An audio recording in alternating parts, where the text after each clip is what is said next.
Okay, it worked. Yeah, I just had to resume my plan. I paused it because I hadn't been streaming in a while. No, getting forgetful in your old age, eh? Well, I opened up a different tab and I resumed it, and then I think because I had already clicked this open before I'd resume plan, it kept saying error for some weird reason. Yeah, that would have been funny if you started it off though. Guess Yeah. what? I have so much to share. So much news.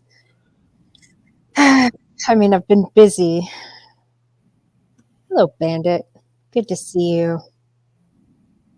Yeah, I haven't been paying attention much, and I've had so many clients recently, every time they see me, they're like, "Hey, so how do you like the stuff that's going on with these Harvard professors and their diversity, inclusion, equity stuff?" 'Cause I haven't really been paying attention. I mean, I knew once Texas and Florida started getting rid of it, other states would follow suit, but it's nice to see that that domino effect for sure. Yeah, in some, it's culturally as well. Yeah, You're seeing elements of it. People are beginning to. It's unsustainable, so people are like, we can't keep doing this. yeah, yeah. Bandit took a three But month don't be fooled vacation. into. But Good. don't be fooled into thinking it's like these are people who have seen the light and know better. It's Right. they're still schmucks. Hey, Bandit, good to see you. Yeah, Bandit.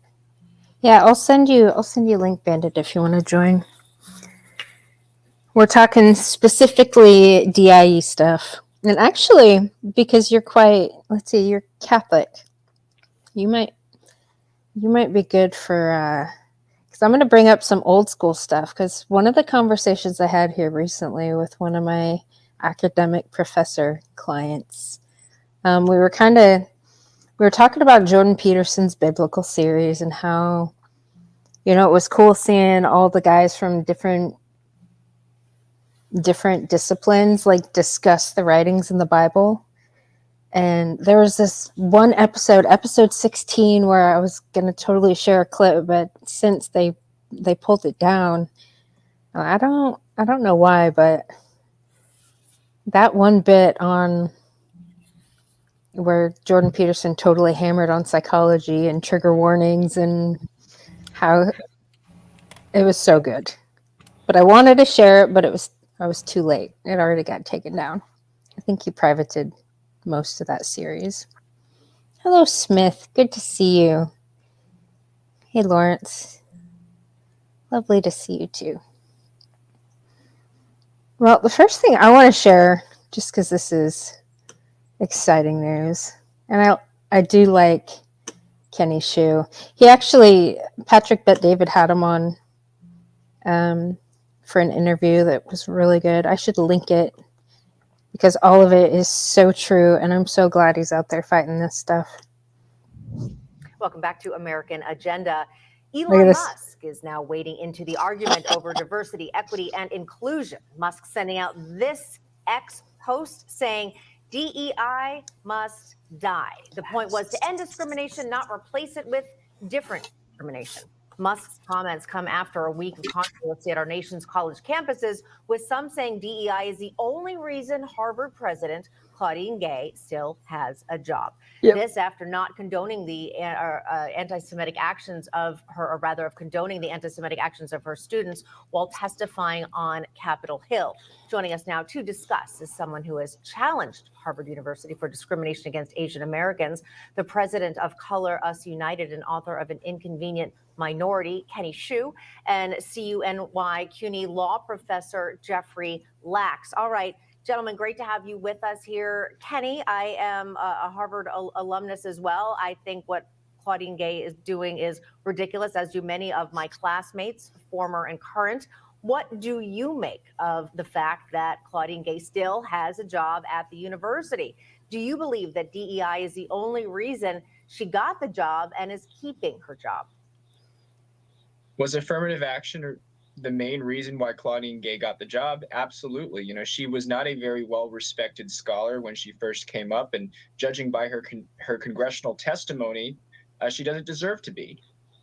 Unfortunately, Harvard and the likes of the Ivy Leagues are just flat out obsessed with admitting people because of their race and gender. As the Harvard discrimination case showed, they would admit Black students with SAT scores up to 270 points lower than the average white or Asian person. And that's what I fought with the Harvard case. That's why we won this year. And that's why, by the way, I'm running for Congress in North Carolina's 13th district to stop DEI from continuing to infect the federal government and our culture.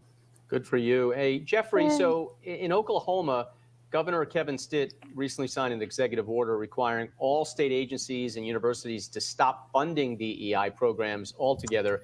They actually went a little further. In Wisconsin, the Board of Regents cut back diversity initiatives in exchange for state funding. There was a big thing with the legislature against the governor. And one of the things that they made sure happened, the Republicans, is don't only cut it out, but you got to put conservatives in, which is really an interesting step, and I think it's in the right direction. What about you? Hey, imagine they start putting conservatives on college campuses. That would be quite something. Talk about diversity. You know, first of all, I congratulate my panel mate on that huge victory. That was a tremendous step in the right direction and a great moment.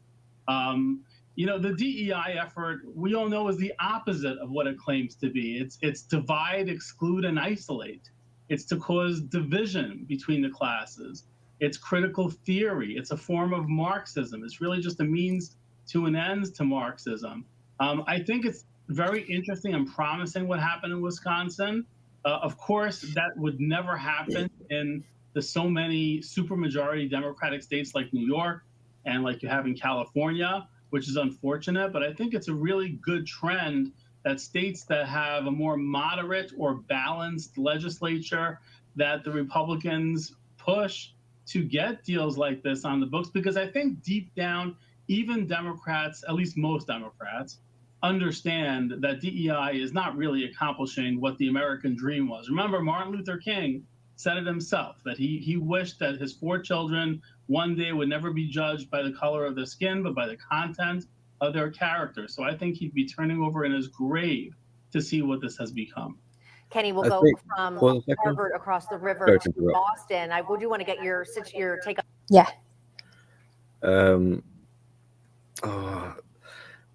About halfway in the middle, he was like basically saying how it's a contradiction.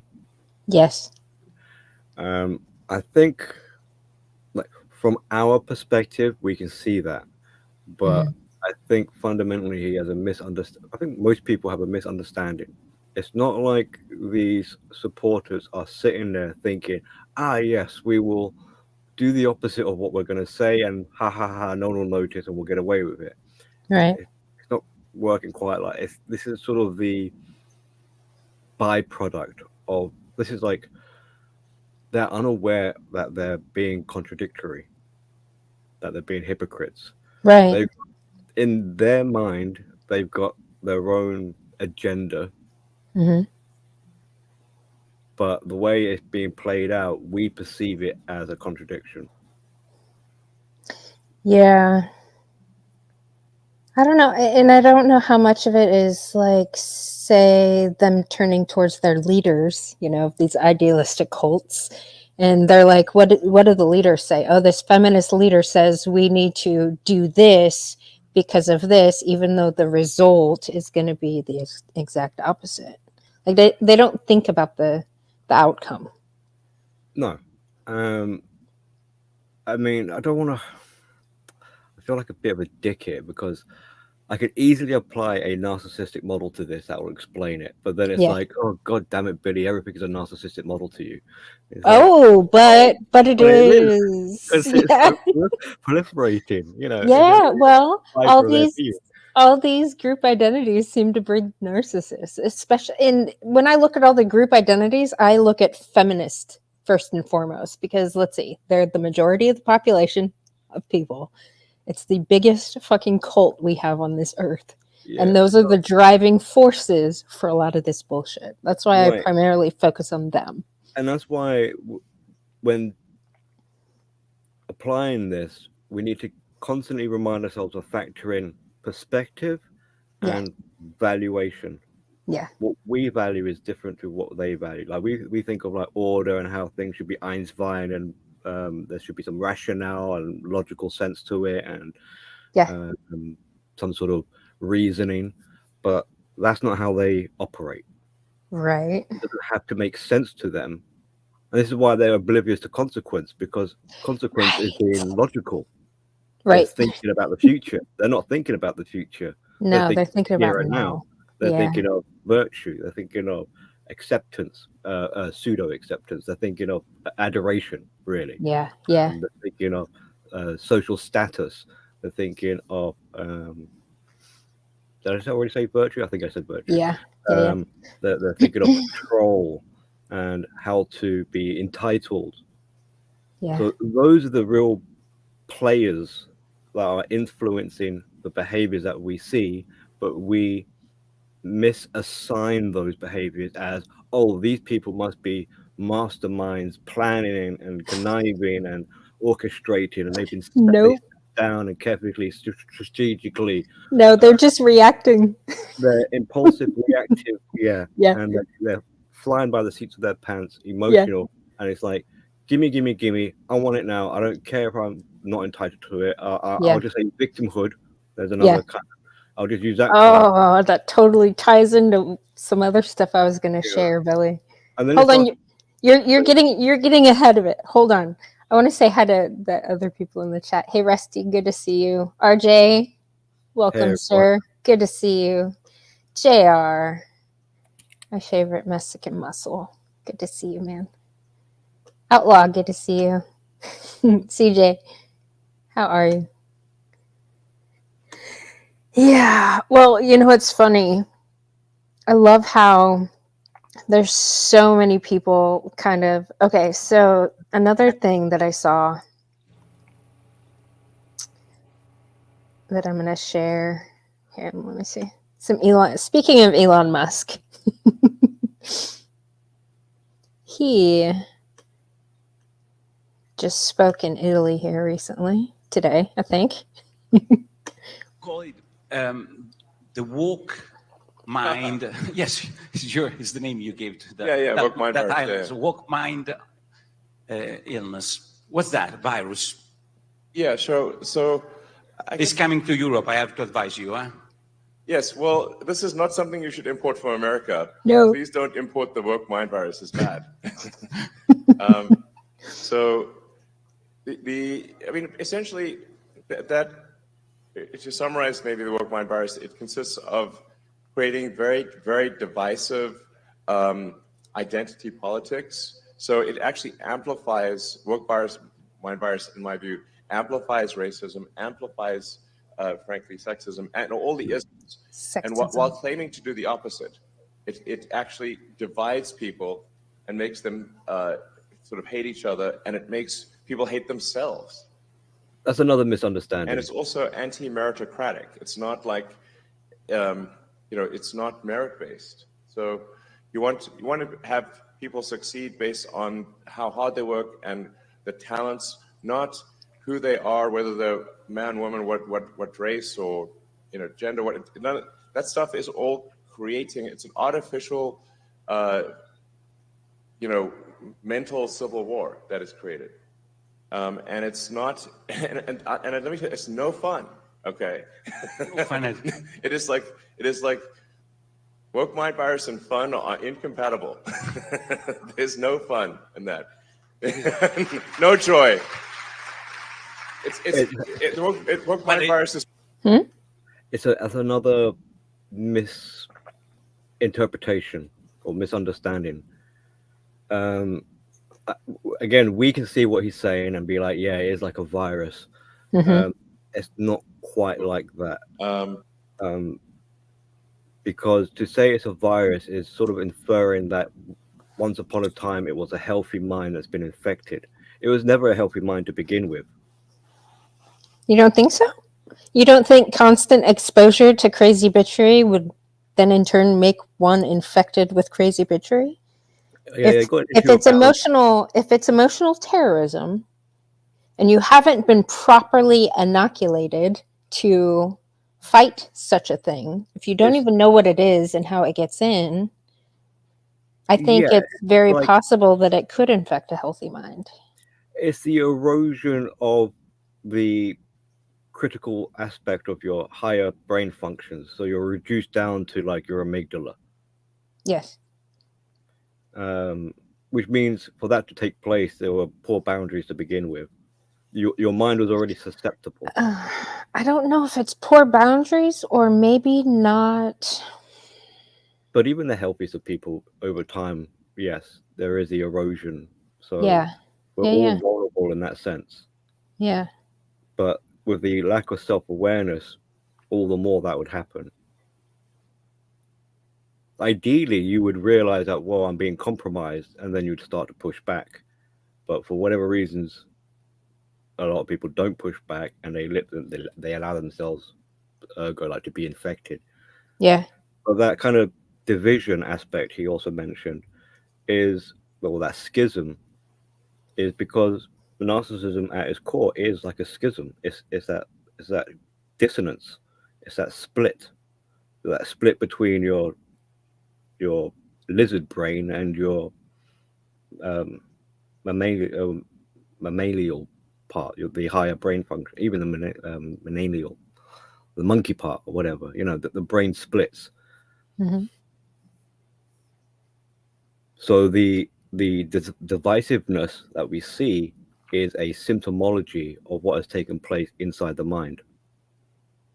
Again, they're not sitting down thinking, "Oh, I'm going to divide people and this will be fun and this is how we'll do things." It's part of this infection. The symptom. The symptoms, yeah. Yeah.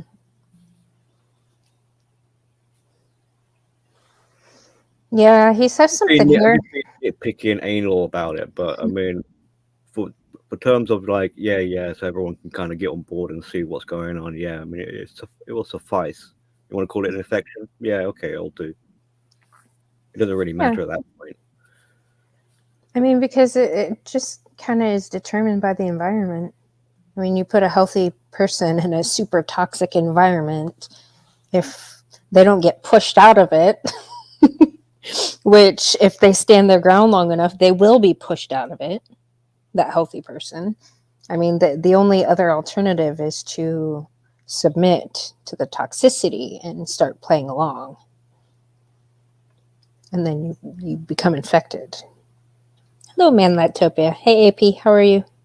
Yeah, I mean, there's a couple of other ways you could look at it. I mean, you could because it's a survival defense mechanism. Mm-hmm. So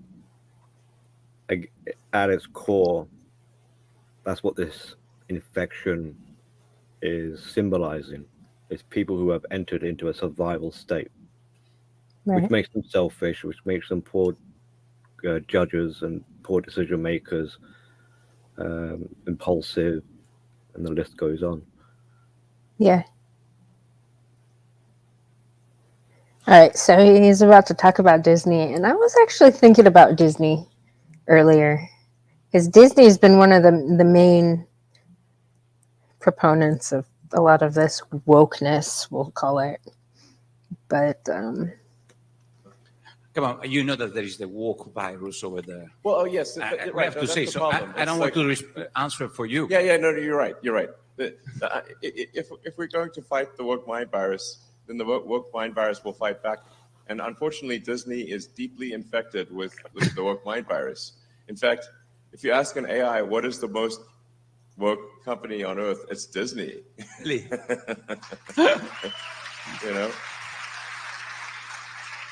But, and you have to say, I think they should be asking themselves, what would Walt Disney think of Disney today?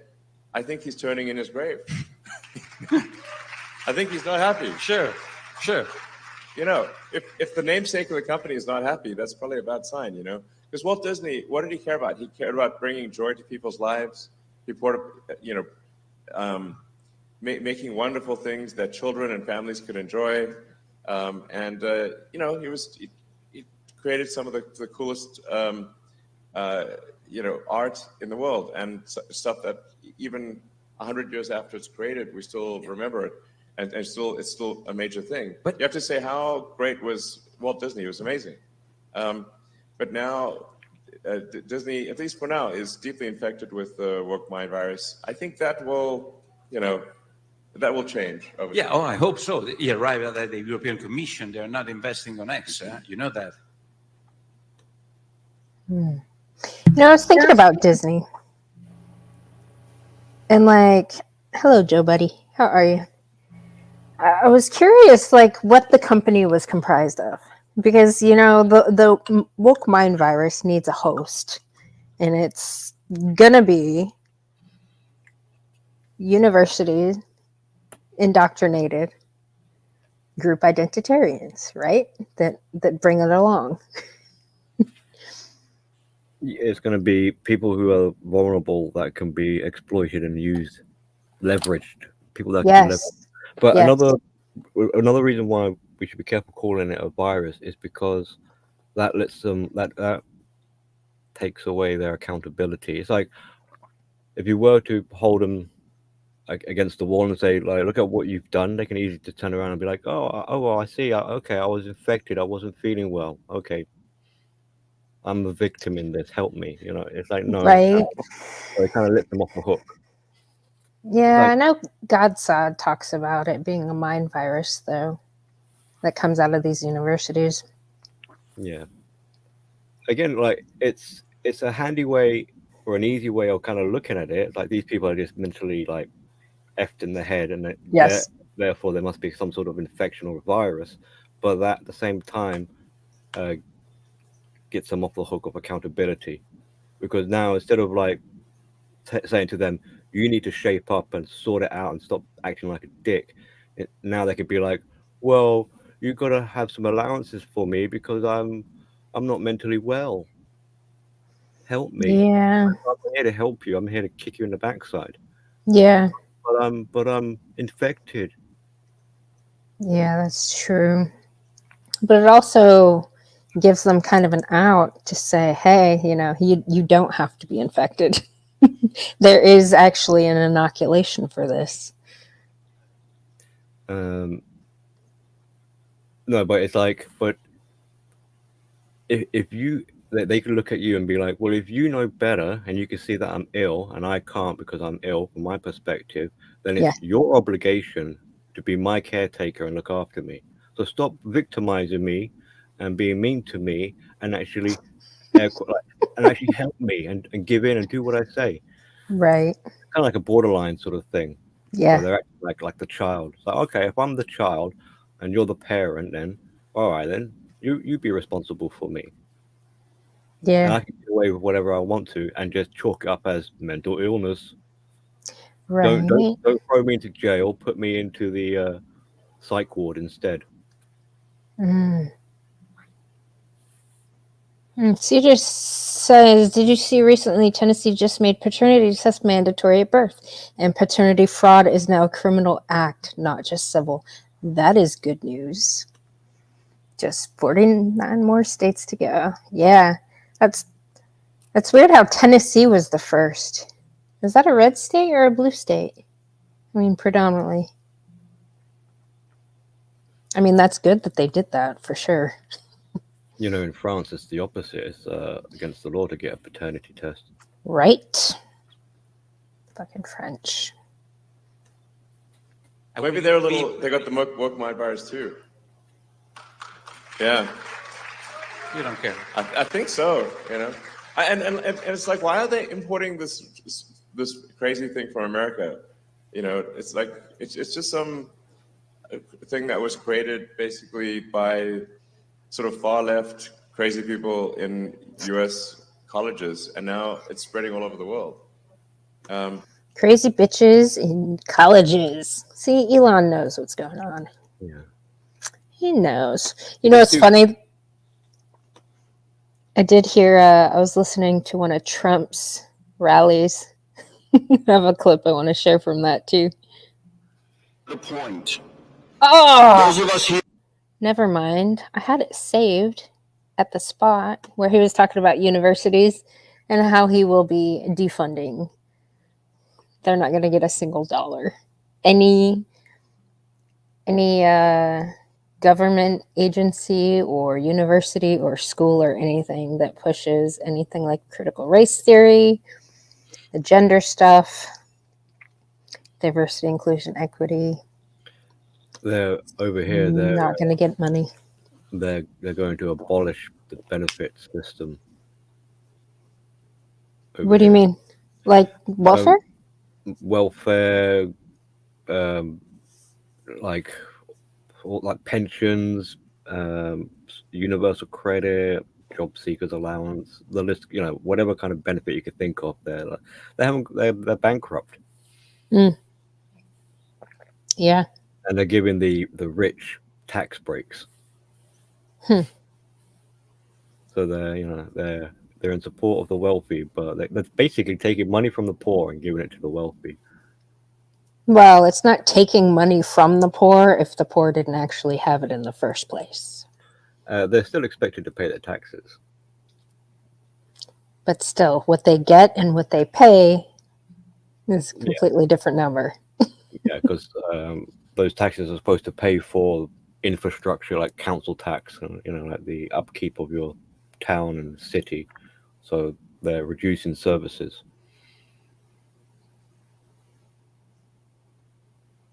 Like rubbish collection will be halved.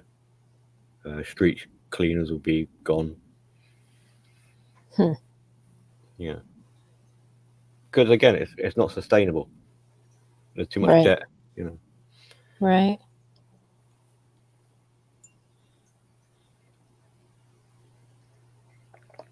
But to tack on to what Elon is saying about how woke is spreading, one of the reasons why it's spreading is because of the allure of hedonism.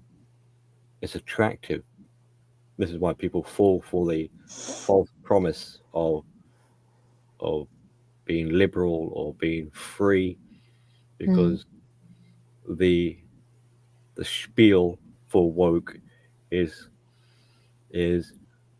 like, you could be anything you want and can have anything you want. You want to be a unicorn, you could be a unicorn. Everyone must accept you. Be flamboyant and all this. So people are like, oh yes, please. It sounds too good to be true. Hello,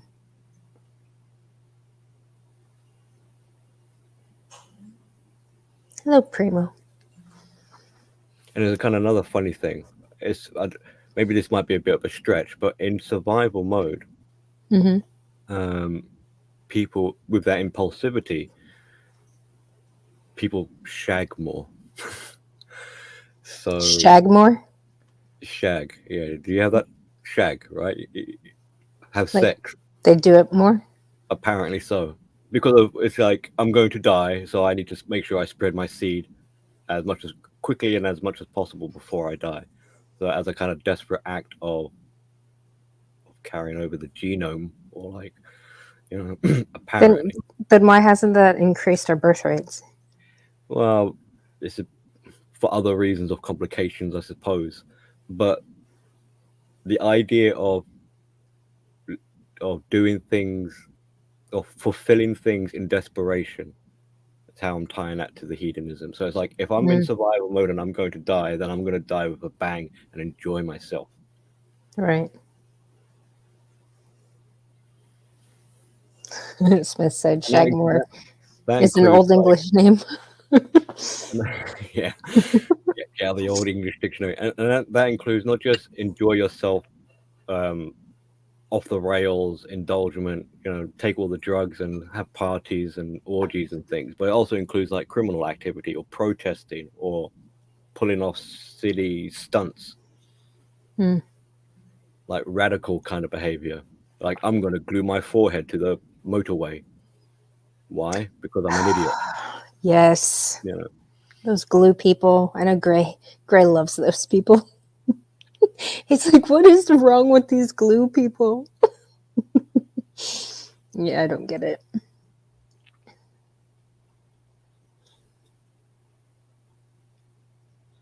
Well, I had a conversation with a friend of mine that just moved back to Texas, and she was a 4th grade teacher. in the public school system up in Washington State. Apparently, she was the teacher in the fifth most diverse district in the state, in the first largest diverse school. So what she was saying was there was an Afghanistan refugee encampment or home apartment complex, something that was zoned for her school. And she had a bunch of kids from that place in her fourth grade class.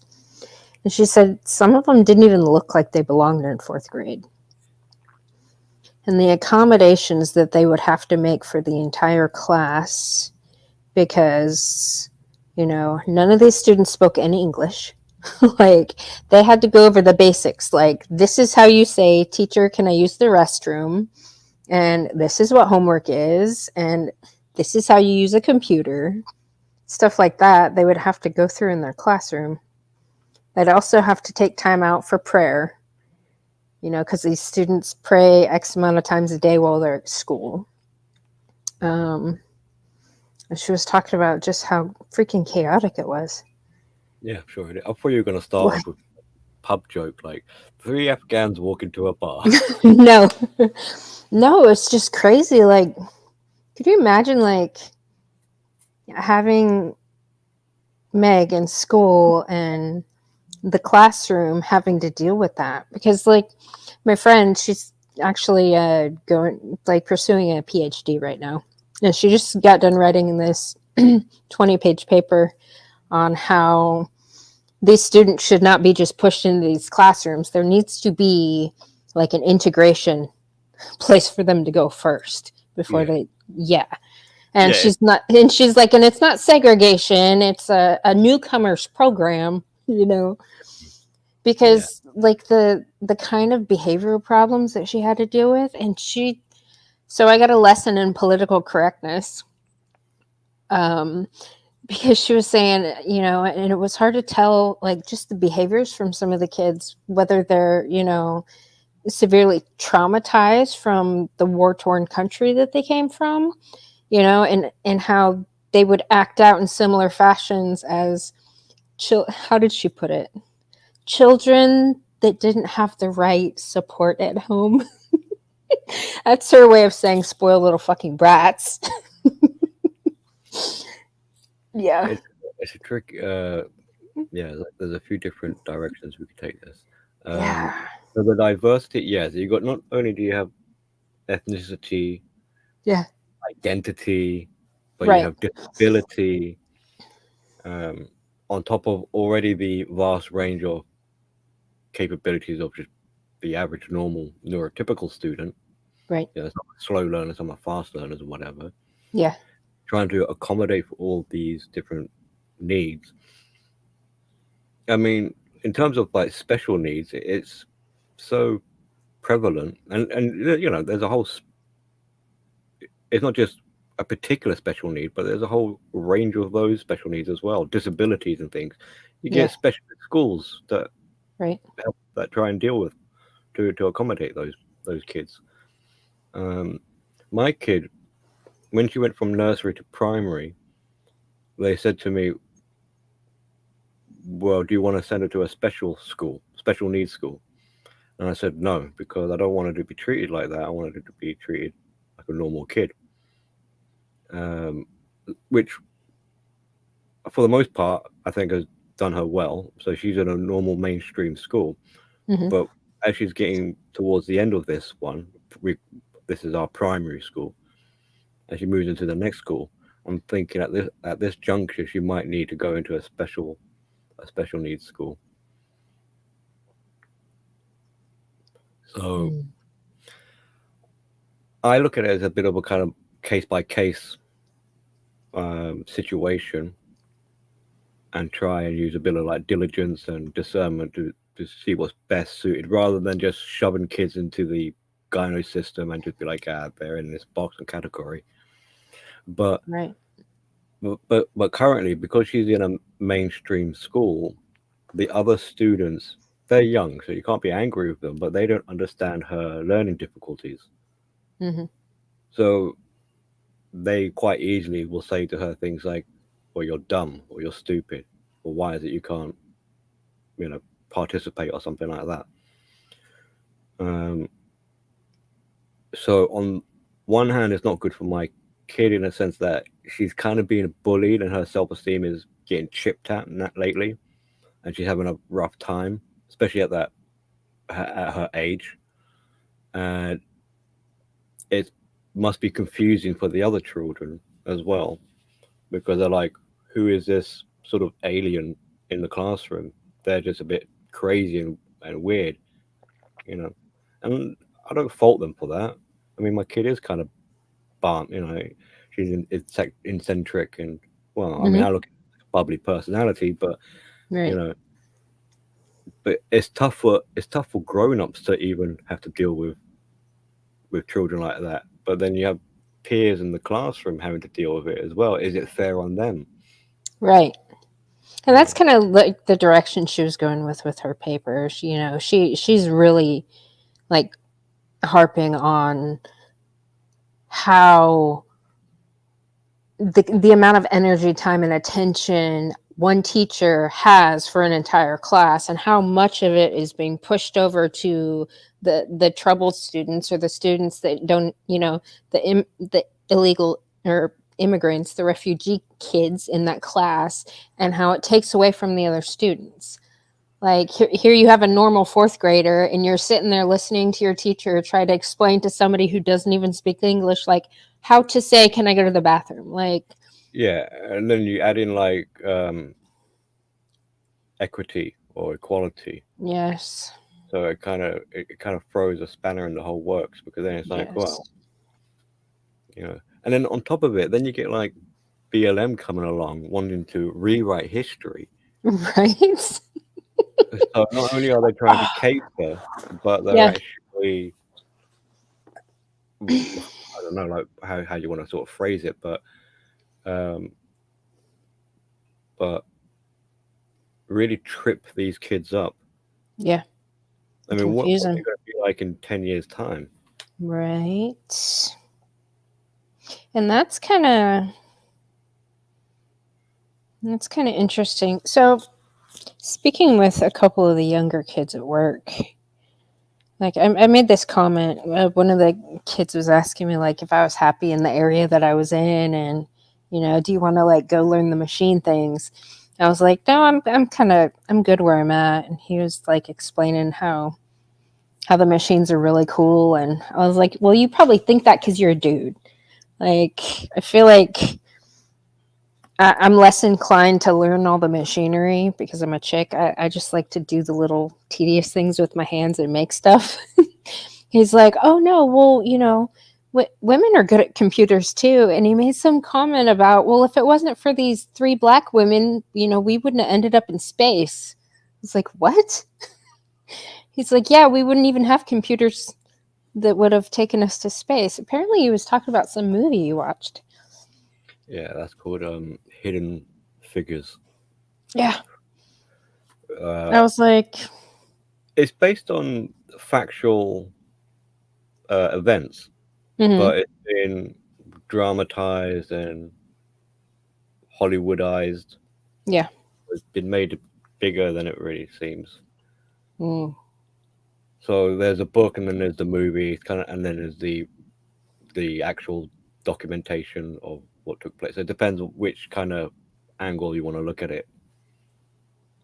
I mean, historically, factually, yeah, there were 3, but I'm sure there were more than 3 black women.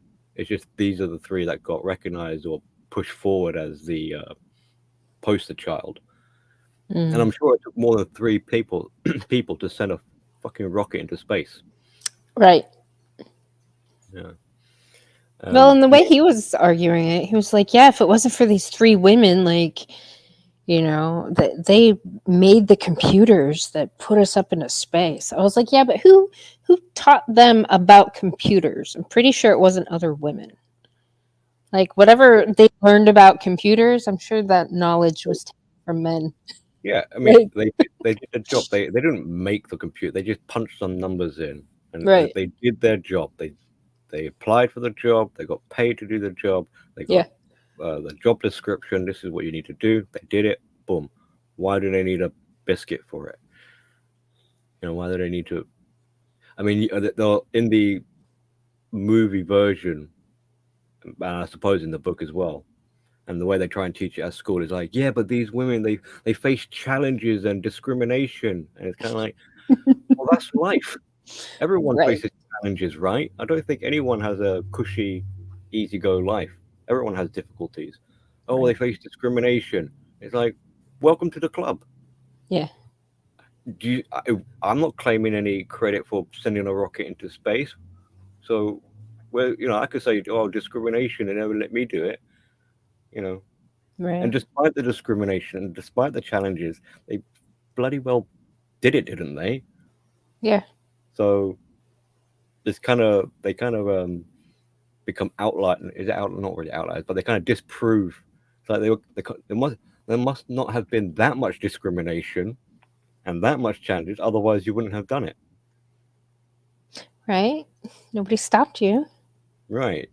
So the fact that you've achieved it to the point where you've got a Hollywood movie made about it, I don't really think that's oppression anymore. Right. Primo said, when I went to school, there was one teacher we were all afraid of, Mr. P. Best teacher I ever had. Those teachers are all out of teaching now, unfortunately. Hello, D-Dog. Hey, Poseidon. How are you?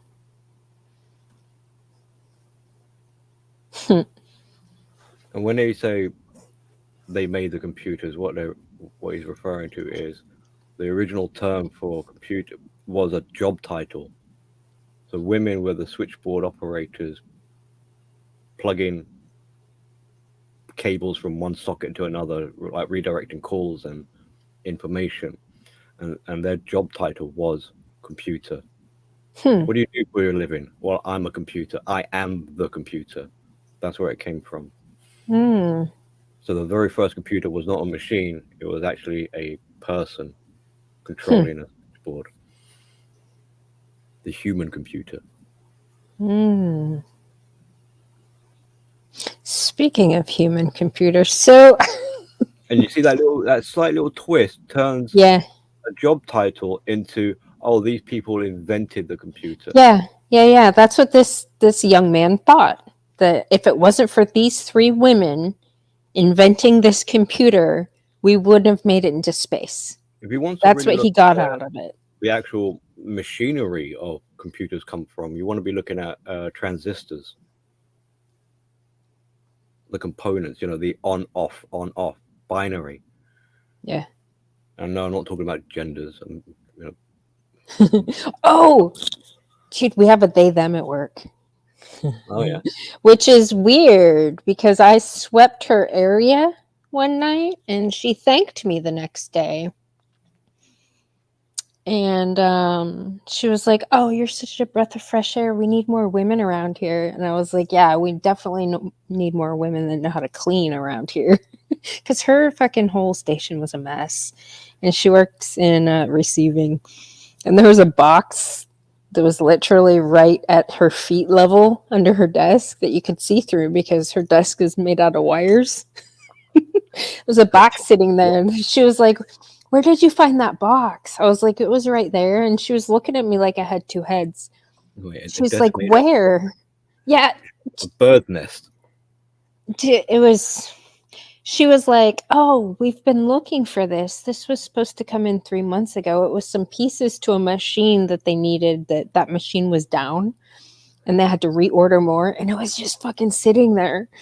She's like, oh, we couldn't find it and we had to order more. I was like, it was literally sitting at your feet. How did you not notice that? But it's weird. It's weird that she's a they, them. Yeah. But she said, hey, we need more women here. Yeah, they trip up on their own. That was weird. Yeah. Hello, Johnny Midnight. There's an actual term, I've forgotten what it is, where it's like a blindness. And yeah. People who are hoarders are prone to it because there's so much stuff around. Yeah. That it becomes sort of like background. It's like normalized. So it can be what they're looking for could be right in front of them, but Yes. because it's sat there for so long, they've become blind to it. Maybe that was it. It was just a weird interaction. But later on, somebody told me that she was actually a they them. It's like, really? Yeah, he was telling me, actually, this young man, I'm glad he's there, because actually I think one of my kids is going to apply there, and he's going to be working with him. He was spilling the tea on the different people that work there. But this dude's about personal development. I was actually happy to hear that he knew who Patrick Bet-David was and actually got his book, My Next 5 Moves, or Your Next 5 Moves. Like, he actually is into that kind of stuff. Okay. And it's nice. He listens to a podcast called Whatever. So he's very well versed on the internet stuff and different talking points. But Whatever is a campy term. At least over here it is. Yeah. Like the gays would say, like, oh, whatever. No, this podcast or this YouTube channel, and actually a couple guys from my last job mentioned it too. Whatever podcast.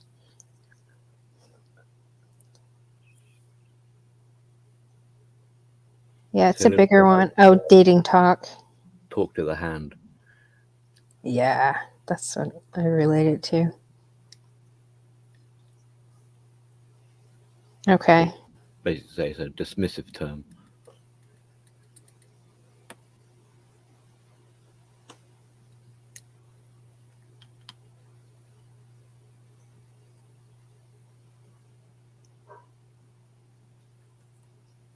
Johnny said, didn't a literal Nazi invent this space travel?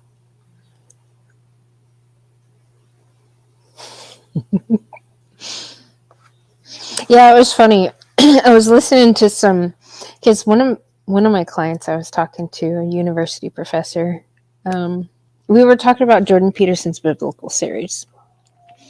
And he said he tried to watch it, but he can't stand Dennis Prager.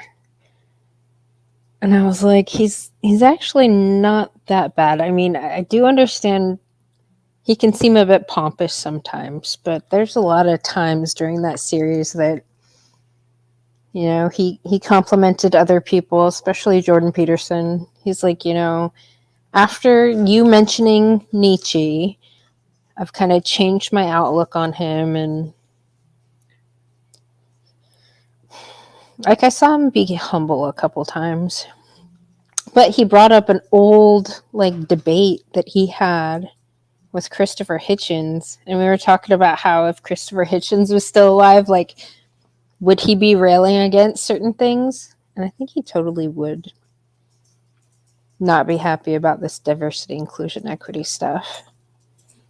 And I found something interesting that I never really thought of before. I'm going to play it because I think this is pretty relevant to today's time. Now, Christopher Hitchens was not a fan of feminists. But what they were saying at the end here, where it just cut off. There is an attractive story about how they met, which is told by her. Well, just I mean, you know, about her that I've heard that I like. Right, I do too. Now, when you think of what you know is should be that way. What is now going on in the libraries and campuses of this country, where men and women are sort of sitting on opposite sides of the thing, Well, looking at each other in sort of juvenile fear. I'm glad to hear it. There's a very important counterpoint to that, which offends a lot of civil libertarians of all genders, which is not the redefinition of rape, but the redefinition of evidence, and the idea also that you can be accused by someone whose name you don't know. Right, that's problematic. I think that the anonymity of the one, in other words, corresponds to the proclamation of the other. You can be accused by an anonymous person. That's against the law. It's against the Constitution too. He said that's against the law and against the Constitution. Anonymously doing that. You know how often that happens these days? Like, even with the whole Andrew Tate stuff, it's like, oh, this anonymous person saying blah, blah, blah. And they're going to go after him because of that? It's the same with, like, at Lowe's with the whole, calling HR to complain about somebody else because they hurt your feelings.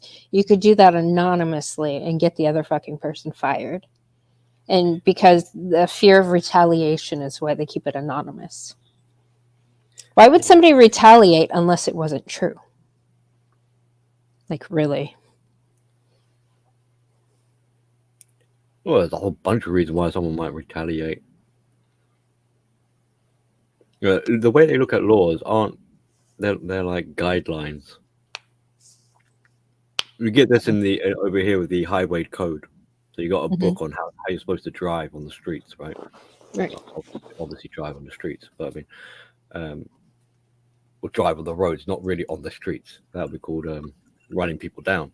But in that book are guidelines, and then they stipulate what are actual laws.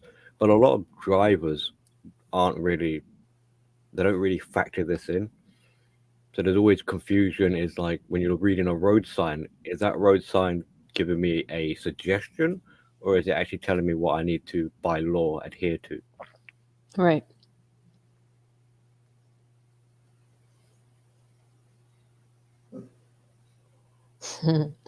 Christopher Hitchens would have preferred Christian migrants to Muslim migrants, just saying. Well, I know he wouldn't be a fan of... he's never been a fan of feminists. I think what it kind of illustrates is we underestimate the power of interpretation, or lack thereof. Like, we assume when we talk English and we say these words that people will understand the same kind of meaning we're trying to convey. Right. But there's no way of really knowing that, how they've interpreted it. They might have totally got the wrong end of the stick. Well, that's why I think it's important to be as direct as possible. But even then, as direct as you like to be, someone could misconstrue that, especially if they start taking from a factual, logical, by the word of what you're saying, and they start trying to decipher an emotional meaning out of it. So let's say we'll go to that worker of yours who couldn't see the box underneath the table, and you say, there it is, it's underneath the table. They could have internalized and been like, oh, she's calling me an idiot. Oh, I pretty much did call her an idiot, because she was sitting down, and I literally pointed like a foot from her foot, and I was like, it was literally a foot from your foot the whole time. Like, see, you could see it. Yeah. From where you're sitting. All right, but they could take. She was just looking at me like blank. Yeah, but they could take that like thing and be like, okay, all right, maybe she is calling me an idiot. Yeah. But then start doing the gymnastics and be like, oh, she must hate me. Oh, she's out to get me. Oh, she's jealous of me. Oh, she's to see me suffer. Oh, she's going to get me into trouble. Starts to spiral out of control. Yeah, it was. Where was it? I mean, it's also another, like, she calls herself a they them. It's like, apparently she does. How can you misinterpret your own gender? You can't even clarify yourself properly, so you go the other direction and decide, well, I will call myself a they them. That means nothing. Multiple people. Yeah. It's not singular. Which I never understood. Well, there's an interesting thing I was learning about this whole pronoun, and also this desire of like transgenders and is it fair to say the misfits of society, the alternatives? Why people like to do this sort of thing or pursue it, and it's one of the reasons is because it offers a sense of freedom. It's the I reject the label society places on me, because to have a label is a form of control. So I don't want to be controlled. So I will reject that. You can't call me a he or a she. You can't call me a conservative or a communist or anything. I will be my own thing. And in that way, I will gain control. Well, I'll get control in my own way. But it's kind of like a contradiction, because as soon as they call themselves a they them, they paste a label onto themselves and they put themselves back into another box. Yeah.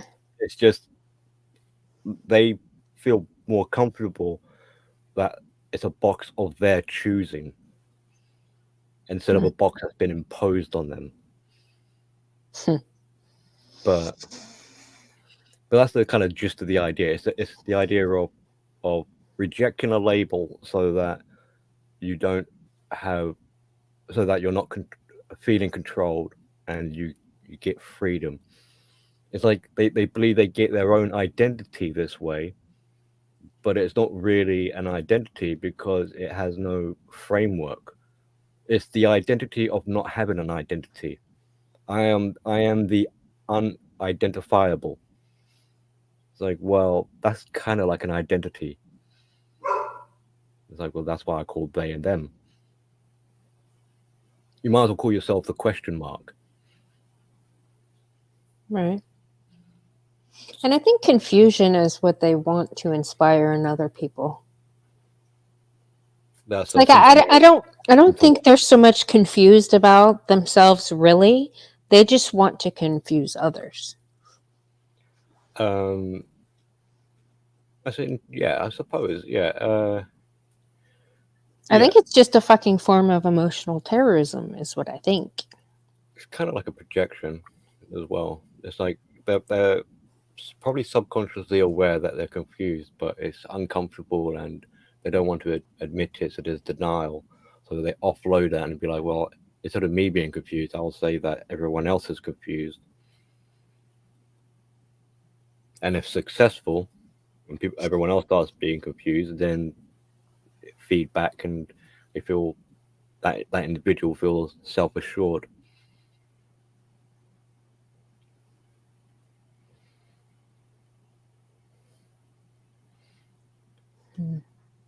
But I guess we're going off into the bushes there, really. All the way into the bushes. Do we say hi to K-Plan? Good to see you. I'll say hi again to everyone, because a whole bunch of people have come in since I last said it. How do you tell women they can't get what they want without being canceled?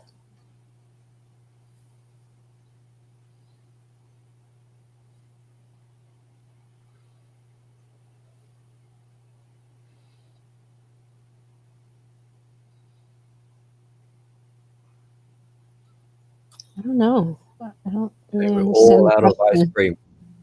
No Just more tell ice them cream. no. Tell them no. You ate all the ice cream, you fat bitch. Right? Yeah, it's funny that the they them is really, really fat. I'm like, all these people with mental problems, you can totally see them. They have physical problems too. I mean, the mind and the body are connected for sure. Yeah. The body keeps a score as well. Yes. I got into an argument with, well, not really an argument. I had my point of view, they had their point of view. We never really had an argument, but it's like, so I was like, the body will follow the mind. And this other guy, like, it's the other way around. Your mind will follow the body. Like, And then his argument was like, because you've got brain cells inside your stomach and there's bacteria that influences how you think.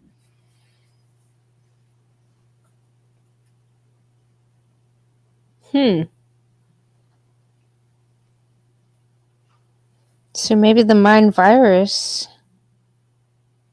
is a mind virus. It's a gut virus. It's that shit going into the brain.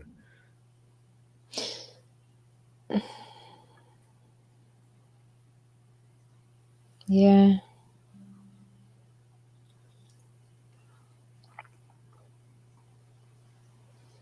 Yeah.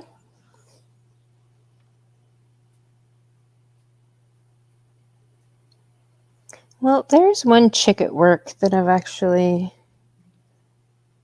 come to like. She totally wants a family. She's 24. She doesn't really, she wants a family, but she wants a husband and all that stuff. And she doesn't really go and try to meet guys that are on the same track as her, though. I keep telling her, you're going to waste your best years here if you don't put yourself in a place to find the kind of guy that you're looking for. She's just kind of waiting for one to show up. I'm like, I don't think that's how it really happens. But she's pretty much the only chick I respect at work because she actually acts like a chick. She doesn't really have something to prove. She's not a crazy bitch. She works there, though, because her brother works there. That's how she came to be. But well, good luck to her. Yeah, I don't see it happening. With the hours she works, she's going to just waste her time there. Unfortunately.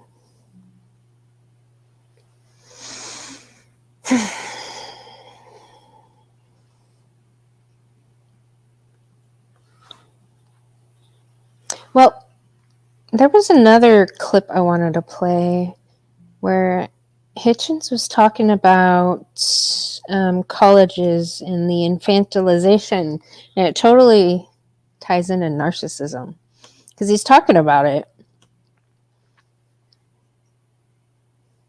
But I don't remember where it was at now.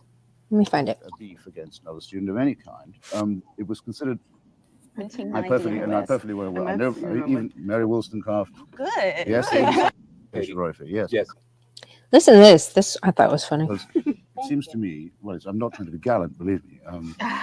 Gallantry becomes you, Christopher. I'm getting on, you see, a bit. And indeed, my decade was, as must be only too painfully obvious, the 60s, when feminism began. I remember being present at some of this. It didn't begin in the 60s. It began about 1790. See, she had to correct him. It didn't begin in the 60s. It began in 1790. But listen to this. Perfectly well. I know even Mary Wollstonecraft. Good. Yes, I know that. But for people around this table, I think it could be said that's when it began. Yeah. So you allowed my Please. Your point is. Yes. What I remember was violently resisting, all of us, in different ways, the idea that the university could be in loco parentis, as it was to call it. So the university would play the role of your parents.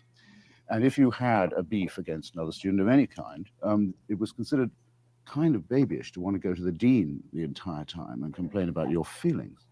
But now it seems to me that not just on sexual matters, but on quite a lot of other things lumped under the heading of correctitude, everyone in the university seems to want to have more authority over themselves, to have more complaints procedures, to have more therapy and more litigation. And I would say, for heaven's sake, there's enough of all that in the wider society as it is. And you can't justify this by reference to microorganisms, I'm sorry to say. It's not viruses that are making people behave this way. It's a regression to infantilism that's going on. And I think it's a real shame. Crying shame. Yeah, that's excellent what you just said. Yeah. That's how narcissists position themselves. They initially appear as the parent. They're going to look after you. You as the victim look up and you trust, and you become infantilized. So you become the child. Makes you feel young again. Makes you feel like you're being looked after. Makes you feel all fuzzy wuzzy back inside the womb. So with the love bombing and the idealization and things like that, you feel treasured. But then at a certain juncture in time, you'll start to notice it kind of switches places. It's actually the narcissist that wants what the narcissist does is they teach you, they tell you how they want to be looked after. So they treat you like a child, so that you learn how to treat the narcissist as a child. So once the roles switch places, you've been taught how to look after the narcissist child. Mm. Is that related to Sam Vaknin's dual mothership theory? He probably covers. I mean, I'm not sure if that's where I picked up the concept from. Probably from a couple of places, but I'm sure people like Sam Vaknin would have covered it. But yeah, it's so if you look at how you've been swept off your feet in the beginning, you'll notice the mirroring later on. So if you were idolized, if you were love bombed, if you were treated nice, if you were swept off your feet, if you were whatever, those are the kind of quality traits that the narcissist is looking from you later on. You owe it to them because they gave it to you first. Mm. Mm. So if you were adorned and told that you were attractive, or you can bet you that the narcissist will be looking for those kind of compliments down the track. Oh yeah. So you're being conditioned or trained or taught how to. You're being taught the needs that the narcissist is going to require from you later on. You know what though? I feel like our society makes those people. Like I've found myself in many instances where I'm interacting with a gentleman and he's been trained. There's no other way that I can even rationalize it. I feel like he's been trained to think women as a group need to be told XYZ. And it's all feminist propaganda, right? So when they come at me with that, it's so fucking creepy because I'm like, it's unearned fucking gratitude type of thing, or unearned like compliments. And it's so fucking weird. But those people then later on, I learned that they want that too. Like they're always like, oh yeah, well, I don't feel appreciated enough and I don't, because they dished it out first, they want it in return. Like that's kind of a signal. Like they're treating you how they want to be treated, right? Pretty much, yeah. Yeah. Yeah, those people fucking creep me out. There's Like also, those people. So this kind of ties into like the idea of like inclusivity. Yeah. Because especially for people who are narcissistic, or even maybe not, but like they're in the vulnerable category or survival mindset. But people who are not actualized, they're not independent, they're not individuals, Right. they're not their own person, then people, the way they look at people, they're interchangeable because individualism has been lost. So if your interaction with one person went a certain way, they kind of presumptuously presume that the next person must be the same. So they just copy and paste. Yeah. Yeah. Yeah. One is an extension. Yeah. The individual gets lost. Everyone becomes a singular entity or enmeshed and get treated the same way. There's like a diffusion that takes place. And that's kind of like why you get that uncanniness of one crazy bitch is almost identical to another. It's like they read the same book kind of thing. They're all the same. They all say the same things. Yeah, I mean, it's not. It's a bizarre little phenomena. It's not that they've literally read the same book. Yeah. But, it's the what unites them is the commonality in their behaviors. So this might mess with you a little bit. So the idea that all feminists are the same, and therefore they have the same source code. Therefore, they behave in the same way. It's actually backwards. It's because they behave the same way that is why they're feminists. It's not that they're feminists and this is the reason why they behave this way. It's the other way around. It's because they behave this way. That is why they're feminists. So the behavior was present before they found the feminism group identity to take on. Is that what you're saying? It's is it present? It's the accumulation of these noticeable behaviors that you start ticking all these boxes and you go, all right, there we go. We scored bingo here. You've now won the title of being a feminist.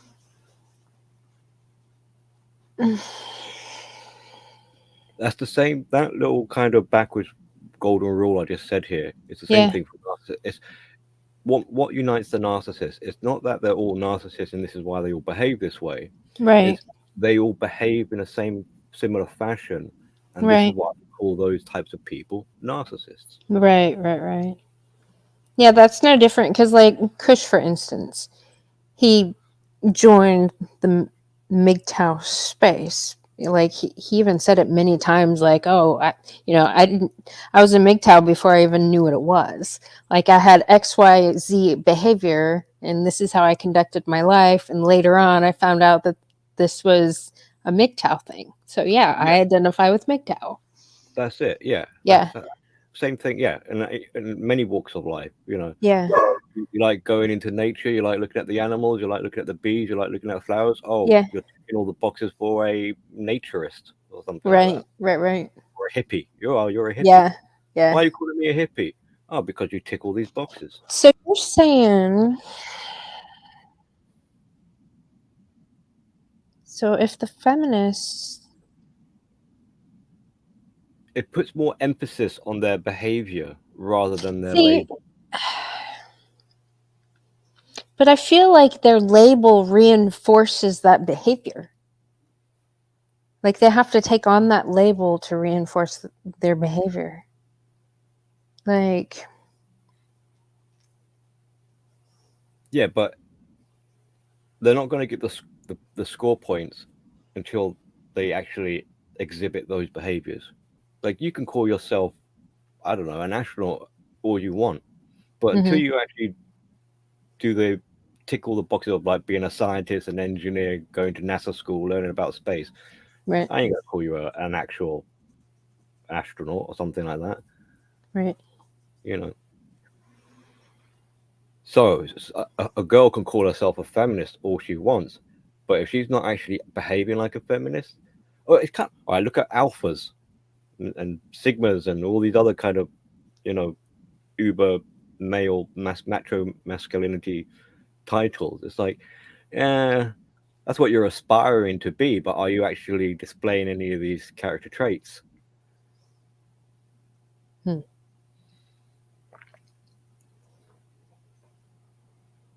Then the follow-up question, you might display some, so then you've got to work out, well, where's the cutoff point? Where do we actually say, okay, fine, you earned the title, here's your crown?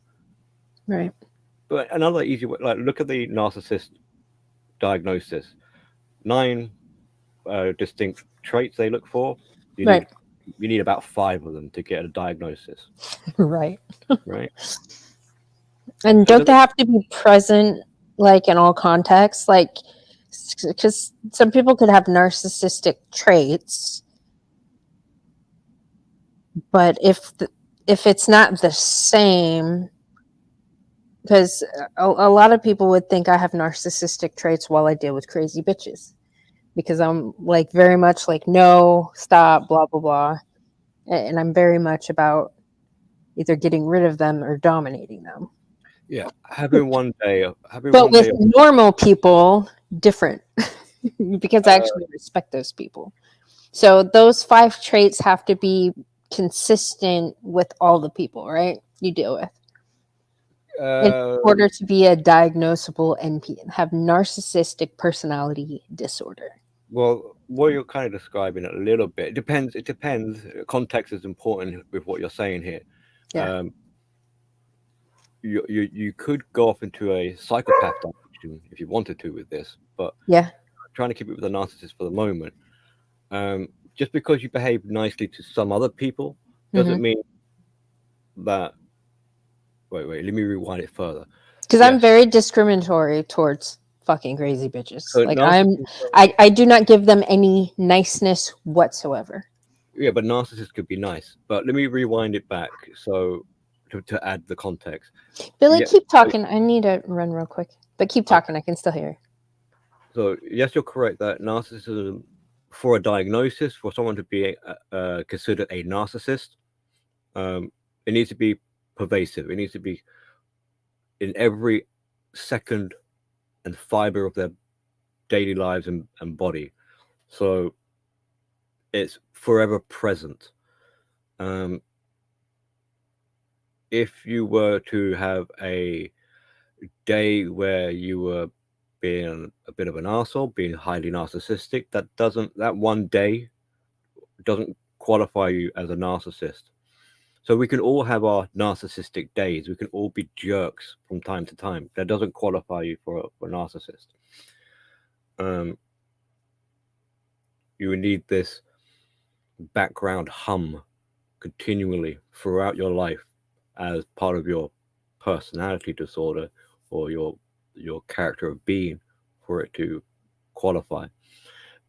But then from what GM is saying, that's you might be mean to some people but nice to other people. Well, if you were a narcissist, the people you were being nice to, you would still be narcissistically manipulating or controlling or extracting fuel from them. So just because you're nice, like narcissists can tell the truth, they can do charitable work, they can do nice things, they can be very productive workers, but they've got that kind of self-centeredness running in the background of like grandiosity and entitlement and virtue signaling or whatever it is they're doing. So they're a bit like chameleons, so they can adapt and treat people differently. And I mentioned the psychopathy aspect, where there's a similar observation of what we just described, but with a different driving force. So a psychopath, we often think have no real ethics as such. They do things for their own self-gratification. So they've got morals, but it's self-serving morals. They're not doing things because it's good for people or it's right for society. They're doing things by their own moral code. So that's a little red flag, by the way, for people who talk about morals as if it's some kind of virtue. You've got to be careful with that, because psychopaths have morals. But with a psychopath who is goal orientated and shows very little remorse or no remorse at all,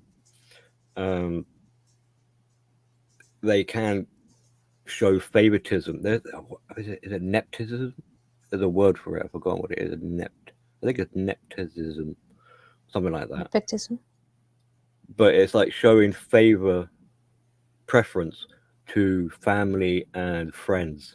So let's say you've got a psychopathic boss and they're recruiting.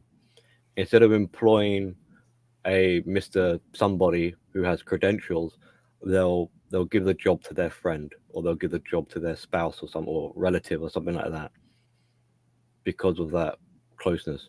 And for that inner sort of network of circle, they can actually show empathy towards, like their own kids, for example. Mm-hmm. But in any case, with psychopath, narcissists, and generally whoever, context is utmost importance. You need to put these models into a framework of understanding. Yeah, I think feminists have ruined the psychology field for sure.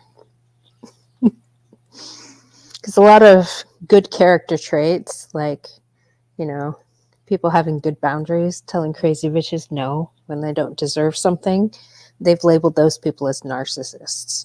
Yeah. They've pathologized people having boundaries. Well, if you need clue, like a smoke leads to fire, Yeah. that supports what you're saying here, you wouldn't get people like me being nitpicky if things were simple and upfront. Yeah.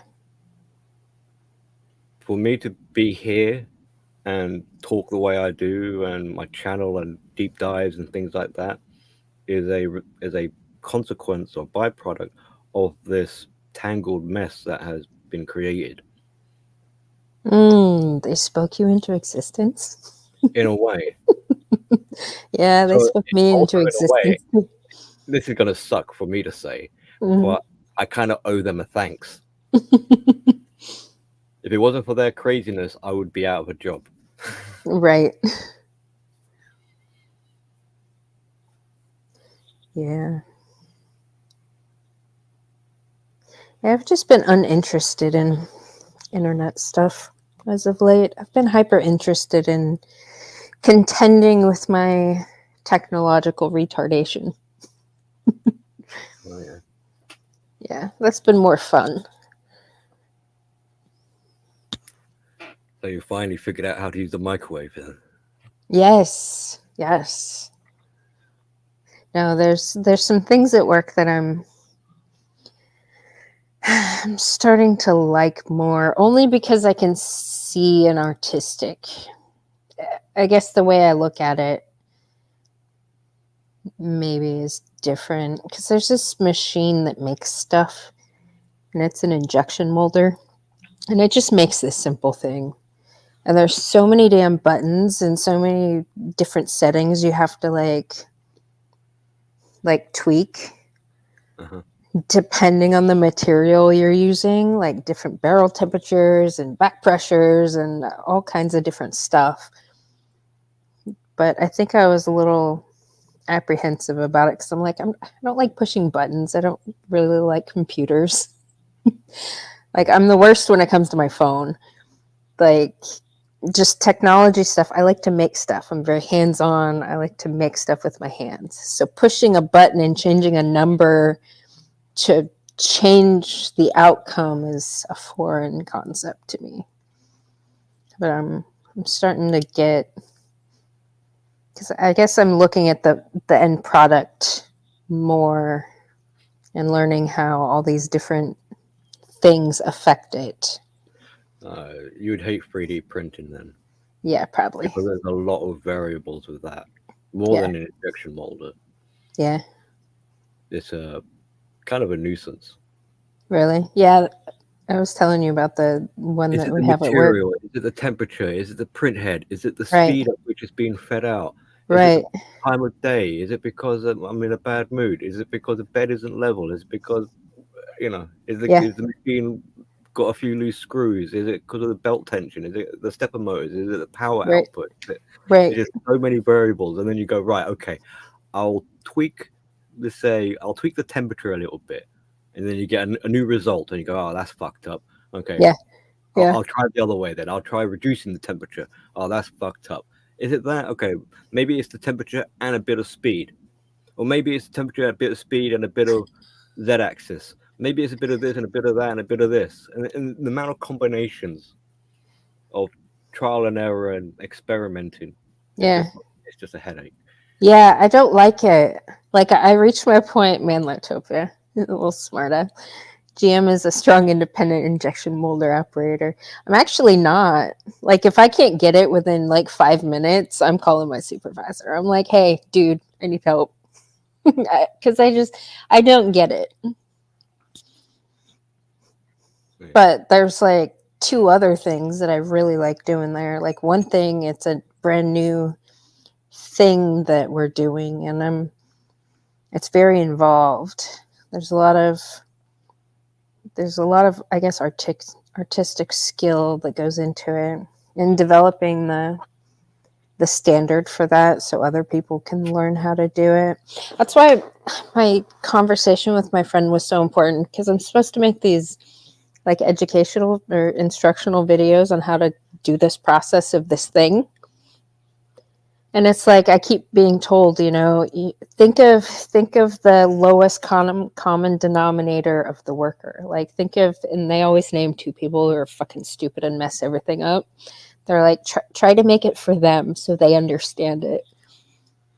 And my friend was talking about different education and different learning styles, and how that was her biggest takeaway from working in the Washington school district, because they're all about, different educational styles, I guess, for each culture. And she brought up different cultures that maybe, learn more by music and dancing, or cultures that learn by this and that. And I was trying to figure out a way to best explain, to teach somebody how to do this thing. I wonder if that's where the expression, you're making a song and dance about it.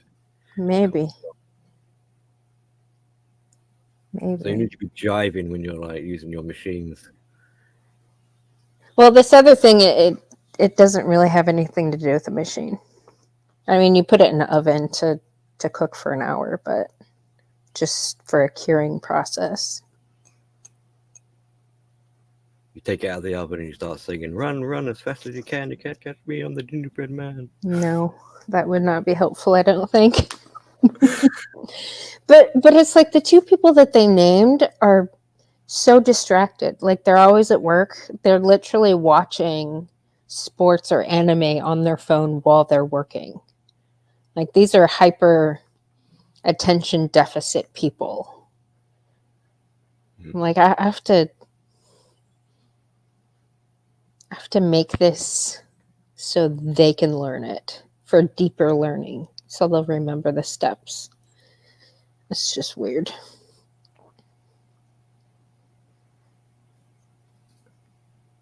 Yeah, they want me to make this material for people that shouldn't even be working there anyway. So is the word you're looking for? I think maybe like you need to make it relatable, so they can kind of, I guess, grasp it better. Sandwich press operator. I can teach you that, man, Latopia.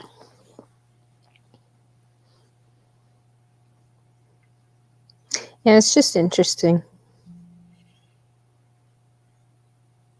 But you got TE in your function stack. That should be that kind of be your forte. Yeah. Explain that TE thing. Yeah. Extroverted thinking. So that's like making things work simplistically so that everyone can understand it for the tribe, so that there's a tribe understanding. Which I thought I did, but then my manager was like, "Yeah, but you got to be more detailed." I'm like, that would be more TI. I'm like, why do I have to it's a simple process, and I can show the process for each step. I mean, you can't be more detailed, because one of the steps involves you being really good making a bead of try not to give too much away, because I did sign an NDA. So a bead of substance in this thing with the gun.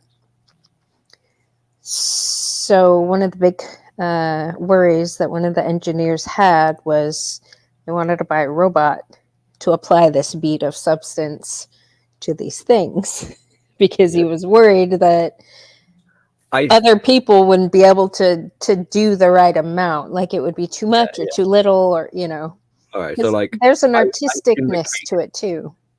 You're describing icing the cake, and you want a machine to do the icing. Yeah, because that's what like a 3D printer. Because I identified it with like cake decorating and like tile work, like a combination of that. But you need those fine motor skills. You need those fine motor skills to be able to do that.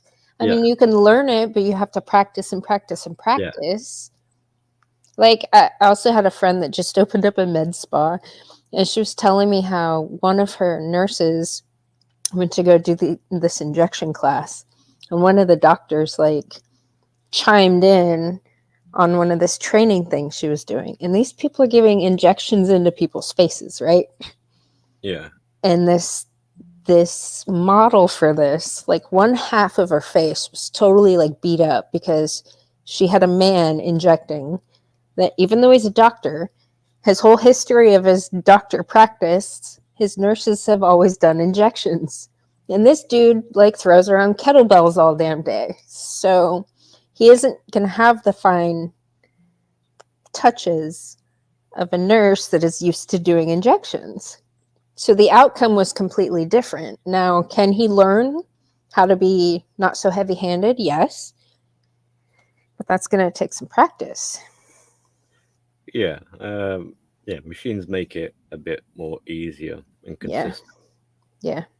Because you can have a nurse, that's fine. She might have the skills and whatever, but then she has an off day. Right. You know, she starts to develop arthritis or something.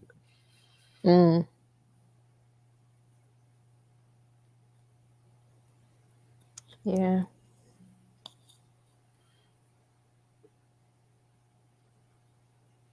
But yeah, just different skills.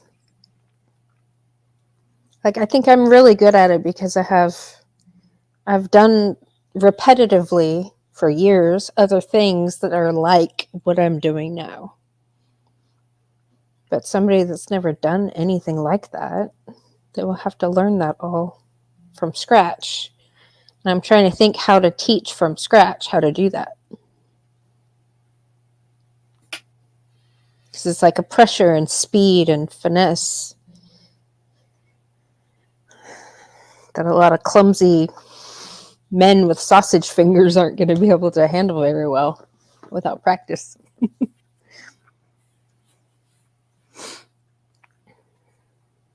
Yeah, well, that's part of training, I suppose, and yeah, some people got it like a natural knack for it. Others, it's second nature, or and some just cannot do it at all, no matter how hard you try.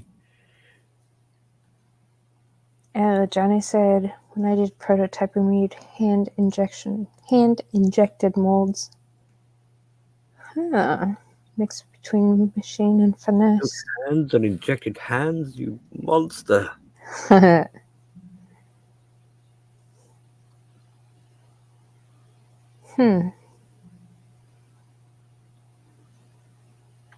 Hello, Johnny Midnight, by the way. Good to see you. You missed it. I played some Christopher Hitchens, Johnny.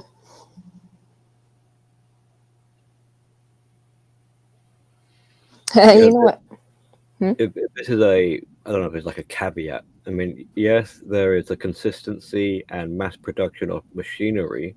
But then if you think of like IKEA furniture compared to handcrafted furniture, which is more aesthetically pleasing and more valuable, it'll be the handmade stuff. Yeah. Like IKEA furniture, yeah, it's mass produced, but it's a piece of shit and falls apart. Yeah. Yeah, like this part that we're now doing, it's kind of new to the industry. So it is like the final touches on it are handmade. So it's like they're pretty expensive, especially in the oil field money is. Yeah, I mean, I think the best kind of arrangement is a cyborg, RoboCop, half man, half machine. You got the benefits of the machine aspect, but then you still got the human soul embedded in there. Yeah. Obviously, there'll be some things that machines can do that humans can't. Like they can use infrared to use heat vision and look at light spectrums and analyze quality and scientific testing and all that. But they're not gonna like sign it with their name or something, So yeah, if you can merge man with machine, you'll get the best of both worlds.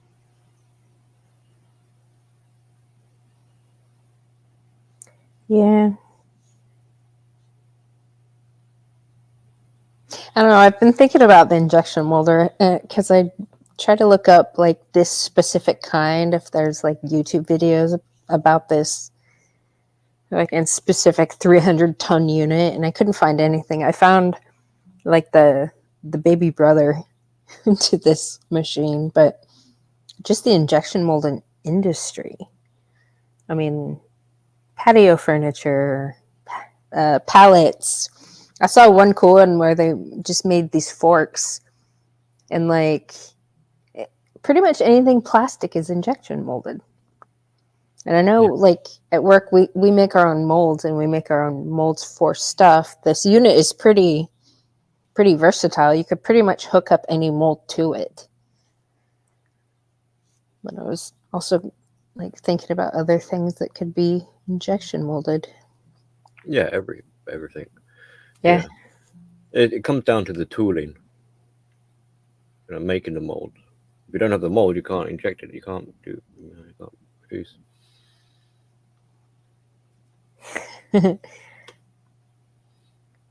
Yeah, I don't know about that. Done some soldering. There is one piece to this thing that I do make that's like a spring that's soldered together. They call it welding, but it's like this little machine. The foot pedals are like a sewing machine. And some of the little springs are so tiny. And they're really easy to do. They remind me of like eyelash extensions, like how you have to like do one by one. These tiny springs, like you have to get them together. They remind me of that. So I'm good at that, but I don't think I could. So next time you guys are ordering some springs, just think the person who made them was making eyelash extensions before. Could be. Could be. Could be.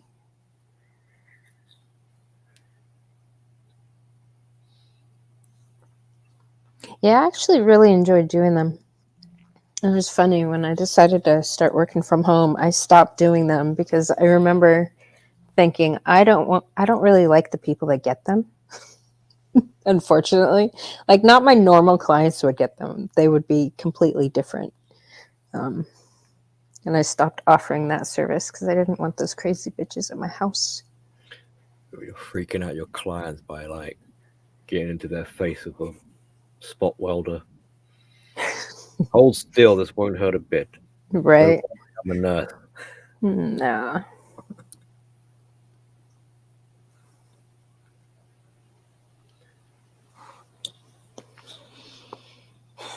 Well, what's some other news? Does anybody have any news that's important? I've only really been keeping an eye on Some feminists say getting fired. there's some people are talking about there's this thing called Christmas around the corner. Oh yeah. But they're too busy having like flame wars. Everyone's too busy riled up. It's kind of like, let's have a fight, and then, oh, by the way, season's greetings, everybody. Happy holidays. I fucking hate you. I want you to die. Yeah. Merry Christmas. Yeah. Yeah.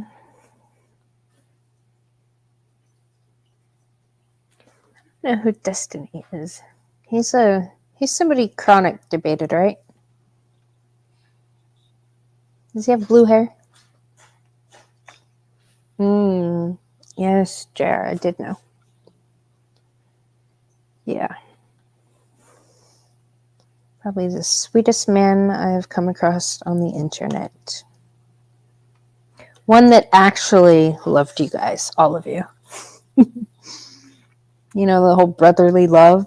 Like, he actually loved you guys. He didn't pseudo virtue signal.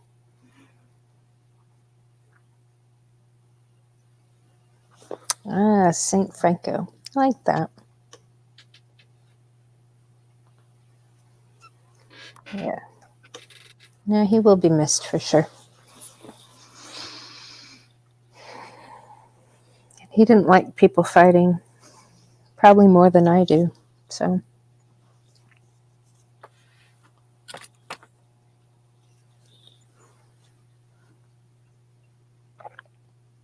But culturally,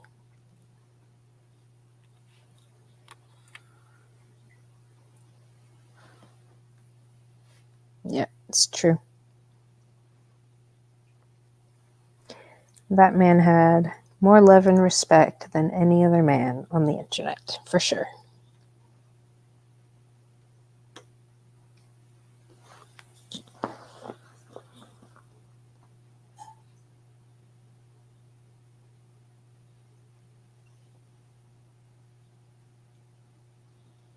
Well, other news?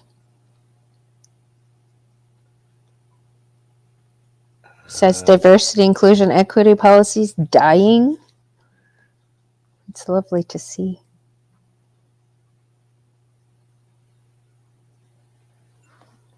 I did see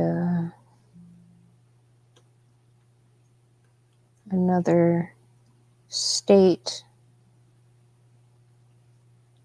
Where is it?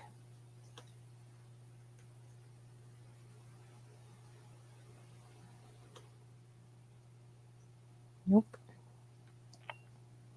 I posted it in my community tab.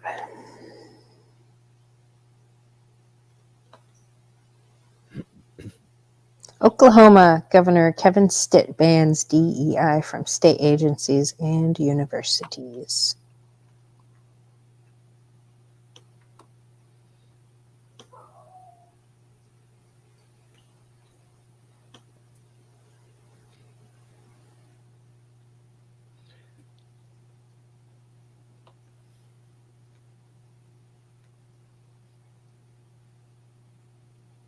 I think something that we're beginning to see now is the effects of the rigors of reality. It's like the reality check or reality test, where if you want to know how good an idea is, right, in terms of policies, is to weather out the storm. You might not like it, kind of thing, but if you can see it through, reality will have a. It's like we don't want to discriminate, but reality has no problem with that. So it will select what's going to be viable and what's not. So I'm thinking of like EV culture, you know, the electric vehicle. And, yes. And sustainable energies and yeah, save the planet. It's kind of like, yeah, okay, all right. Let's see how well that works then. All right, you wanna go play with cars? Go ahead. Let's see what happens. You know, and it's struggling. Yeah. And then you look at what's actually doing all right, with what's sustainable, what has the integrity and fortitude, and it'll be the tried, tested, and true. You know, what's been around all this time. Right.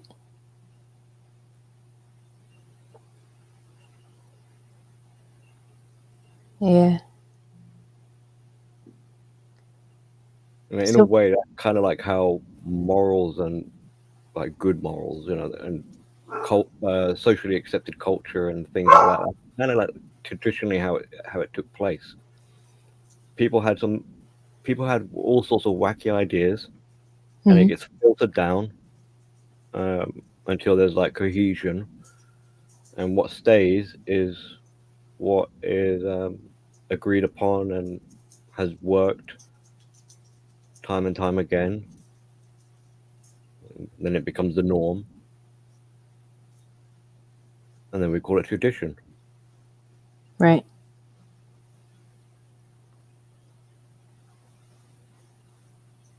Right.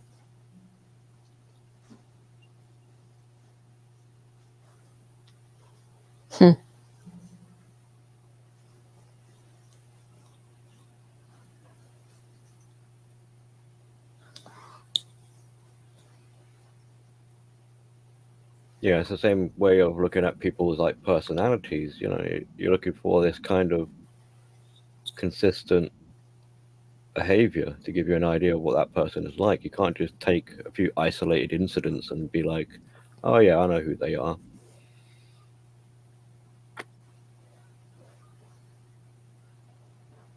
Yeah.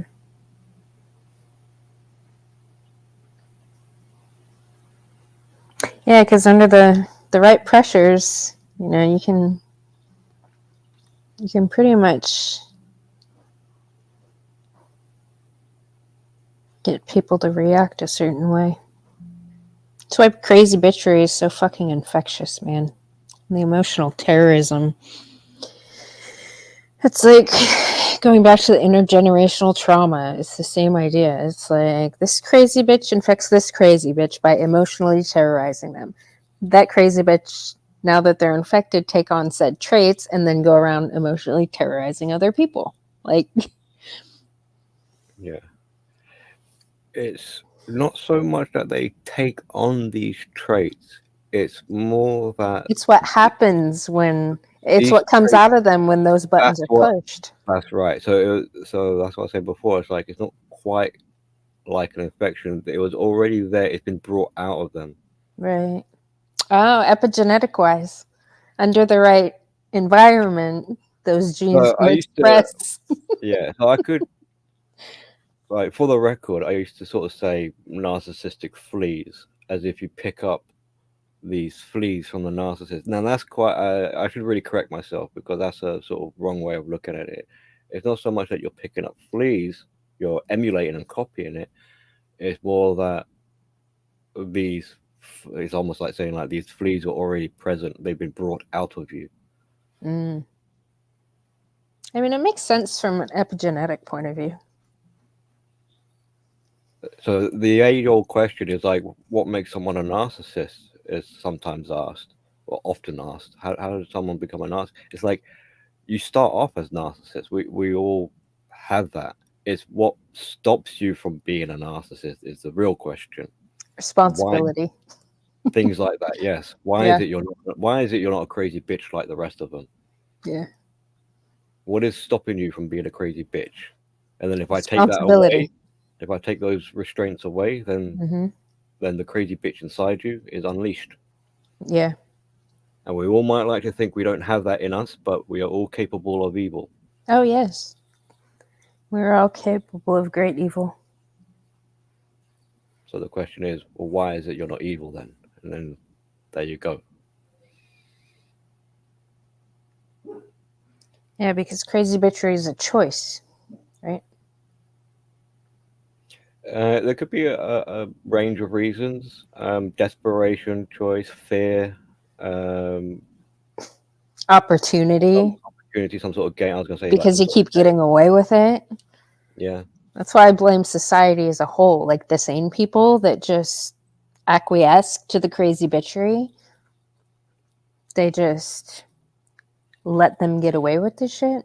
It's like you're literally, by doing nothing and saying nothing, you're letting the people that reinforce it and positively reinforce it. You're letting them create more of these people. Yeah. I mean, if you wanted to sort of use that kind of infection idea again, you could maybe say, because it's not like the infection is infiltrating these negative traits. It's impeding the good traits. Yeah. So it's a very selective infection, if it were one. Because how is it? It seems to be very good at eroding all the things that prevent you from evil, but it doesn't erode the evil itself. Mm.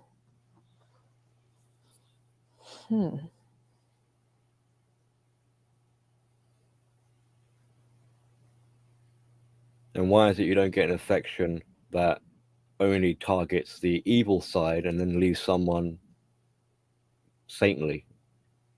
You know, it seems very. It only goes for the things that, well, as that person would look at it as a hindrance. These are the obstacles.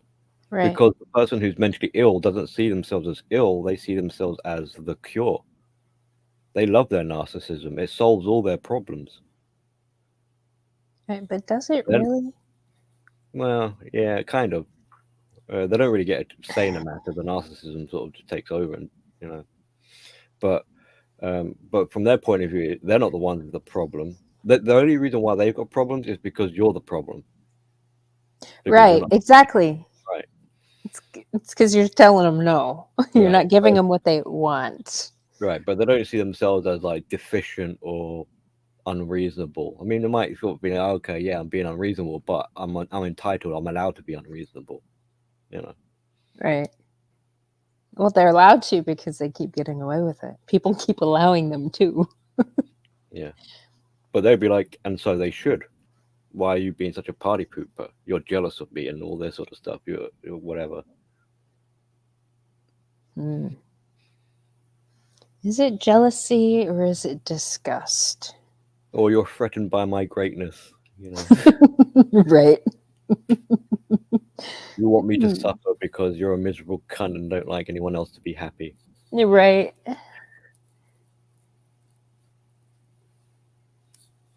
Fucking Johnny and Manletopia. Welcome back, Bandit.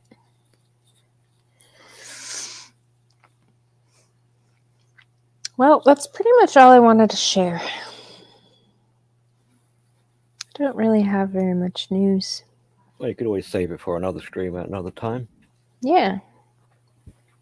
I know, probably the next time I'll be able to is over the Christmas week. Well, there you go. Yeah. You're going to get some fairy lights back there behind you? No. No. No fairy lights. Yes, happy holidays, everybody. Yes, happy holidays. Try not to kill one another. Yeah. Well, do you have any closing remarks to anybody? To the world? Billy, thank you for joining me for this. Oh, it's a pleasure. It's been a while since I've been on a stream myself as well, actually. Yeah. Just been a bit preoccupied. Yeah, it's life. Yeah. No real closing remarks other than thanks for having me on, and thanks and bye to everyone in the chat. Yes, hi and bye to everybody. Bandit, lovely to see you. Manletopia. Yes. Let's start hearing the New Year's resolutions that everyone break and not do them. Let's hear I all never the make those New Year things. lies. Your New Year's lie to yourself.